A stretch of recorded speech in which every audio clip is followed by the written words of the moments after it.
കുട്ടി മുറ്റത്തിരുന്ന് കളിക്കായിരുന്നു. ഞാൻ കടയിലേക്ക് പോകുമ്പോൾ കുട്ടി ഇവിടെ മുറ്റത്തിരുന്ന് കളിക്കുക. കട ഇവിടെ തൊട്ടാണല്ലോ. മൂത്ത കുട്ടി പാഞ്ഞു വന്നിട്ട് കുട്ടി എവിടെയെന്ന് ചോദിച്ചു എന്നോട്. അപ്പൊ കുട്ടി ഇവിടെ എവിടെയെങ്കിലും ഉണ്ടാവുന്നതാണ്, മുറ്റത്തിരുന്ന് കളിച്ചിരുന്നല്ലോ എന്ന് ഞാൻ പറഞ്ഞു. മോള് ഇപ്പൊ കുളിമുറിയില്ല, ഓളും കണ്ടിട്ടില്ല. കുട്ടി എങ്ങനെ ഇതുമ്മ കയറിയെന്ന് ആർക്കും അറിയില്ല. സംഭവം ഇപ്പോഴേ എനിക്ക് മനസ്സിലായത്, ആ ചെടിച്ചട്ടി അവിടെ ഉണ്ടായിരുന്നു, അയിമക്ക് കാലെത്തും. പിന്നെ ഒരു കല്ലുണ്ടായിരുന്നു ഓളമിസേ, അയിമിൽ കയറാനേ സാധ്യതയുള്ളൂ, അല്ലാണ്ട് പിന്നെ ഇതുമ്മ കയറാൻ കഴിയില്ല, അത്ര ഹൈറ്റ് ഉണ്ടല്ലോ. പിന്നെ ഞാൻ കടയിൽ നിന്ന് ഓടി വന്നു. കുട്ടി രണ്ടാമത് ചോദിച്ചപ്പോൾ ഞാൻ പിന്നെ കടയിൽ നിന്ന് ഓടി വന്ന് നോക്കുമ്പോൾ കിണറ്റിന്റെ അടിയിൽ നിന്ന് ഒരു കൂക്കലയൊക്കെ ഉണ്ട്. ചെറുതായിട്ട് ഓന സംസാരിക്കൂല, സംസാരിക്കാൻ വയ്യാത്ത കുട്ടിയാണ്. അങ്ങനെ എപ്പോഴും എല്ലാതൊന്നും അച്ഛൻ അമ്മ എന്നും കൂടി വിളിക്കൂല. അങ്ങനെയാണ്. 5-6 വയസ്സായിരുന്നു, വളർച്ച കുറവുണ്ട്. കുട്ടീനെ കിണറ്റ് കണ്ടോട് പിന്നെ കയ്യും കാലും പറിച്ചിട്ട് ഒന്ന് ഞാൻ ഒച്ചിട്ട് എനിക്ക് സംസാരം വരെ പുറത്തേക്ക് വരുന്നില്ല, ആരും വിളിക്കാനും വയ്ക്കുന്നില്ല.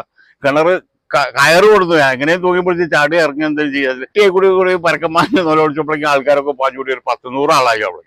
അതിൽ ഇറങ്ങാൻ വയ്ക്കുന്നത് ഇയാളാണ്. പിന്നെ ഒന്ന് ഇറങ്ങാൻ വയ്ക്കുന്ന ആൾ ഈ നാട്ടിലുള്ളത് പിന്നെ മൂപ്പര് മാത്രമേ, വേറെ ആർക്കും വന്നവർക്ക് ആർക്കും ഇറങ്ങാൻ വയ്യ കിണറ്റിക്ക്. പിന്നെ അപ്പോഴേക്കും അസനൊക്കെ വന്ന് അസം വന്നിട്ടാണ് പിന്നെ മൂപ്പര് ഏർപ്പാട് ചെയ്ത്. അത് പിന്നെ മൂപ്പര് വന്നിട്ടാണ് പിന്നെ കയറ്റിയത്. ആ ബെൽറ്റൊക്കെ ഇട്ടുകൊണ്ട് ഒക്കെ ഇറങ്ങുമ്പോൾ ഇത്രയ്ക്ക് വെള്ളമുണ്ട് കിണറ്റില്. കുട്ടി എന്തോ ഒരു കുതിർത്ത് ഒരു വടി അതിൽ വിലങ്ങ് കിടക്കുന്നുണ്ട്. ഈ കിണർ പടക്കുമ്പോ ചാടിയ ആ വടി വിലങ്ങ് അയിമിലേറ്റ ചവിട്ടി കയറി വന്ന്. അതൊക്കെ എന്തോ ഒരു ദൈവാധീനം